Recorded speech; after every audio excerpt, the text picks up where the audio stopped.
Mga master, ganito po ang assessment process para sa reclassification ng mga DepEd teachers.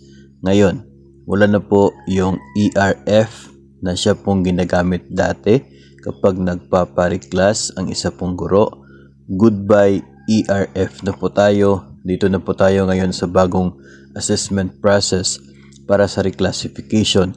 Ito po ang pinaka-common na mode of promotion na mangyayari under the expanded career progression. So, unang-una po dyan ay mag-call up po ng applications ang inyo pong SDO, at mula po sa mga applicants ay titingnan kung yung qualification standards ba ay pasok. Ito pong si applicant, at kung qualified, then papasok po sa susunod na step. Pero kung hindi po qualified ay DQ talaga, no? Then pangalawa, kapag pasok na doon sa qualification standards, ay titingnan po yung standards based requirement evaluation. So dito po yung mga kung ilan ang mga outstanding at very satisfactory na mga classroom observable indicators at mga non-classroom observable indicators, bibilangin kung pasok. Isa pa yung requirement po na 1 year sa current position na meron pong IPCRF si applicant, titingnan din po yon. Kung pasok po ay dito na po sa comparative assessment. Kung hindi po pasok doon, then disqualified na rin. So dito po sa comparative assessment, gagamitin ang DepEd Order number 20 series of 2024. Una dyan, ito pong education training experience. So titingnan yung education ng isa pong applicant, yung mga training kung ano yung na-attend niya, yung experience, bibilangin po kung ilang oras yung training, ilang taon yung experience, at bibigyan ng score base po doon sa rubrics na makikita po natin sa DepEd Order number 20 series of 2024. Then papasok din po yung performance rating, kasi yung score po sa latest na IPCRF, yun po ang magiging basis para sa computation ng performance ni applicant. Yung performance kasi isa po sa mga criteria dito po sa scoring na magaganap.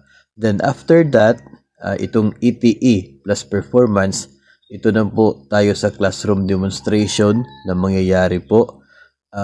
Required na po yun sa lahat ng mga aplikante. Pagkatapos po ng classroom demonstration ay yung portfolio assessment. Ito po ay para sa non-classroom observation. So ito pong portfolio assessment na yan, dalawa po yung mangyayari dyan. Una yung annotations ng mga indicators, mayroon pong 5 na indicators yan, depende po sa position na ina-applyan. Maggagawa ng annotations ito pong applicants, bibigyan po yan sa DO20 ay 1 oras para gawin yung annotations po nila. Tapos isa po ini-evaluate po yan yung score base po sa annotations, at isa pa po mangyayari dyan ay yung behavioral events interview.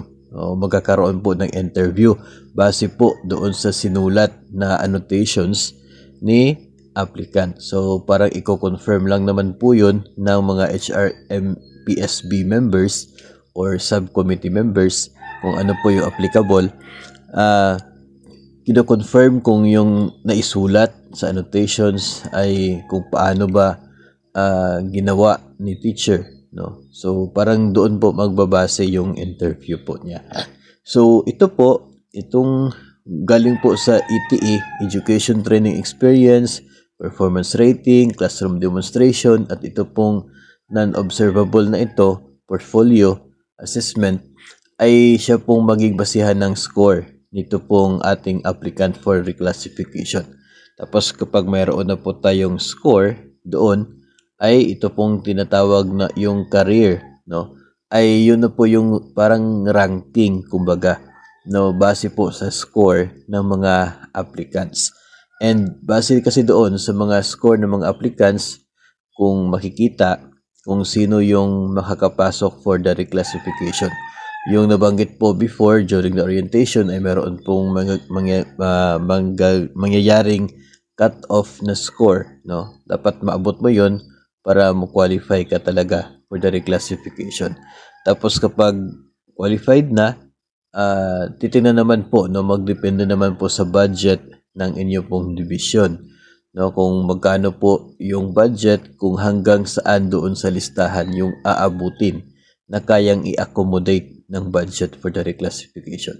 So lalagyan po, no, ng mga check yung mga kayang i-accommodate sa budget, at sila po yung mauuna na isa-submit sa region at sa DBM for approval. Then yung mga other applicants na qualified pero hindi po nakapasok doon sa availability ng pundo, sila po ang magiging priority sa susunod na naman na reclassification, no? Sa susunod po na pagbibigay ng pundo for the reclassification, yung mga eligible na hindi pa napasok, no, kasi kinulang sa budget, sila po yung magiging priority. So doon po papasok yung kahalagahan ng pag-apply sa reclassification sa first call ng inyo pong division. Yun po, ganyan po yung mangyayari dito po sa bagong proseso ng reclassification para po sa mga public school teachers. As I said po kanina, ang reclassification ang magiging pinaka-common na paraan ng promotion ng mga public school teachers. Maliban po sa reclassification ay sa ngayon existing pa po yung natural vacancy kapag may nag-retire, namatay, nag-resign na teacher 2 up yung position po niya, magiging bakante yung kanyang position at applyan ng mga kasamahan for promotion. Then yun po yung sa natural vacancy, at yung another option yung reclassification. So mas mabuti po na mag-ipon na ng mga certificates, ng mga training na related sa target po ninyo na position, kasi yun po ay mahalaga. Ilang oras po, no, yung number of hours ang bibilangin po dito sa training, and kahit gaano po kadami yung training po ninyo, i-check po ninyo doon sa DO20 Series of 2024 kung ilang oras yung parang maximum para maabot mo yung 10 points para po sa training. So yun po yung pwede pong gawin.